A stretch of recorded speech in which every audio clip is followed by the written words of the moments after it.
Let's take a look at the words for this week and see what you notice about them. Remember to use your eyes and ears. Jess? They all have O's. You are using your eyes, aren't you? What else? Some have the short O sound. Give us an example.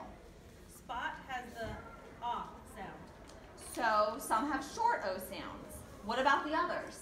Some have O. Yeah, like float. So, you are using your ears. When O says its name, we call it a long O. How about the rest of you? Is there anything else you notice about these words? Some have an E on the end. So, you're noticing the patterns in the words. Love doesn't have either sound. Ah, so that might be an oddball. Let's go through all these words to be sure we know how to read them and know what they mean. The students read quickly through the words in the sort. Lock is one of those words with lots of meanings. I bet you know at least one. But how many different meanings do you think we can come up with? Like a block babies play with, like little wooden blocks. Yeah, or concrete blocks that used to build a house or a wall. Those meanings were the first to come to my mind too. Has anyone ever heard the word block used in a different way? Well, in soccer, you try to block the ball with your feet.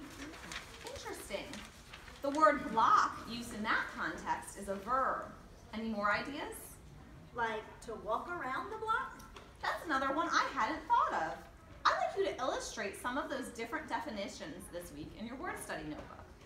Are there any other words here we should talk about? I noticed that the word R-O-A-D, road, and R-O-D-E, road, shows up twice. Yeah, but they aren't the same. They don't mean the same thing. Like R-O-A-D is like a street. And R-O-D-E is like I rode a horse. Or a bike. Alexis and William have made an important observation. Words like these are called homophones. Oh yeah, like two, T-O, T-O-O, two, T-W-O, two, and too many twos. Homophone expert. Let's sort these words by the sound of the vowel, either short O or long O. Greg pointed out that love did not have either sound, so we'll be looking for those for other oddballs. Let's use box as a keyword for short O, and we will use boat as a keyword for long O. I'll get us started. Chop will go under box because it has the same sound in the middle. Ch, ah, ah, ah. Here's the word bone, own, O. It goes under boat. Who wants to try the next one? Joke will go under boat. Why is that? It has the short O sound. Can you say it slowly so we hear that vowel sound? Joke. So is the vowel long or short? Oh. Ooh, oh. That's long O. Maybe we need to label these keywords to keep us straight. I'm going to write short O above box and long O above boat. Jess, back to you. Tell us again where will joke go and why. Joke goes under boat because it has the long O sound. Did labeling the keywords help? When you do your sort, you might want to label your keywords also. Who wants to try the next word? The teacher holds up one word at a time and calls on someone to sort. When she holds up gone, Sarah raises her hand, but then looks puzzled as she says it slowly. G-on. I think that's an oddball. Why is that? Well, the vowel sound is like ah, g-on. It sounds different to me too when we say it that way. Does anyone say it differently? Sometimes we may not agree about how to pronounce words because we have a different dialect, but we seem to agree gone is an oddball in this sort. What about love? Greg said that was an oddball. That is definitely an oddball. You seem pretty certain. Tell us why. It sounds like in the middle. Love.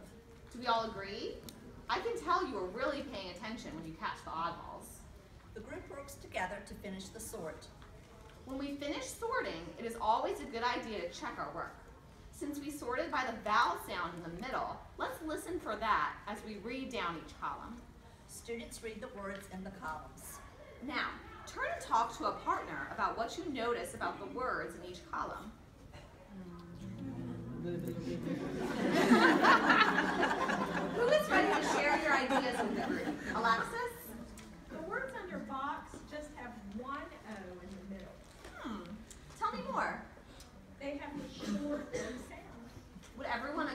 Alexis. What else?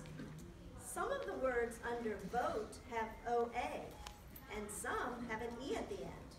What else can you say about that E? I don't hear it. We call that a silent E. Anything else? The oddball love has a silent E. So, what are you thinking? Well, maybe it shouldn't be an oddball. But it doesn't have the long O sound. Yeah, and what about gone? So, we have some questions about some of the words. Let's sort the long O words into two categories and then get back to this. Jess, will you sort these for us into two categories under boat and bone as the key words? Jess sorts the words. What do you notice now? One group has OA in the middle and the long O sound. What can you say about that A in the OA pattern? It's silent, like the E at the end. So, we have found two different patterns here. OA with a silent A and O with a silent E. Remember how we labeled patterns with long A last week using C and V for consonants and vowels? How should we label these letters? CVCE would go with bone, and CVVC would go with boat. And what about fox? William? CVC. Do you all agree? Now let's go back to the oddballs. We had some questions about them. They both have the E at the end. So why don't we put them with the other CVCE words? Because they don't have the right sound? Do you all agree? Yes, if you don't pay attention to the sound, you might put them in the wrong place. That's what will make them tricky, isn't it? They have the same pattern, but not the same sound. So what did you learn from this sort to be a better reader or speller? Turn and talk with your partner for just a minute. Yes. Okay, who has some ideas to share? We learned that long O has two patterns. Go on. There are silent letters in both. Short O is just spelled with an O. So, would you all agree that the big idea for this sort is that long O can be spelled two different ways, silent E and the OA pattern, while short O is just spelled with one? Thank you guys.